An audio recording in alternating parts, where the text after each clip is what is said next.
Qu'il pleuve ou qu'il neige, les travaux en centre-ville du Havre se poursuivent. Ces gros conduits en train d'être enterrés, ils partent de cette usine de la zone industrielle, la centrale de production de vapeur Biosynergie de Suez. C'est elle qui alimente le nouveau réseau de chaleur. Toute la combustion se passe dans l'espace devant nous. L'énergie passe dans les fumées et est récupérée dans la chaudière. Les fumées rentrent dans la chaudière à peu près à 1000 degrés et sortent à 200 degrés. C'est cette énergie qu'on récupère et qu'on restitue à nos clients par le biais de la vapeur. Pour alimenter cet énorme four à 1000 degrés, la centrale n'utilise que des bois non recyclables, issus par exemple de meubles bon marché.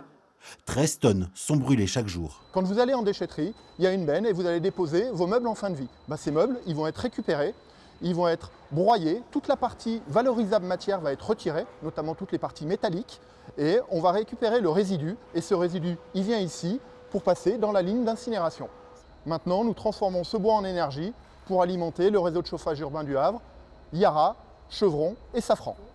3 entreprises du secteur ont effectivement choisi de se raccorder à la centrale pour profiter de la vapeur. C'est le cas du voisin, Yara. Le producteur d'ammoniac y a tout de suite vu son intérêt. Ça nous permet d'une part d'économiser la consommation de gaz, donc aussi émission de gaz à effet de serre. Et ça nous évite aussi de faire des investissements supplémentaires dans nos chaudières qui commencent à être âgées. Encore en phase de test quelques jours, la centrale prévoit de fonctionner à pleine puissance d'ici fin septembre 2025.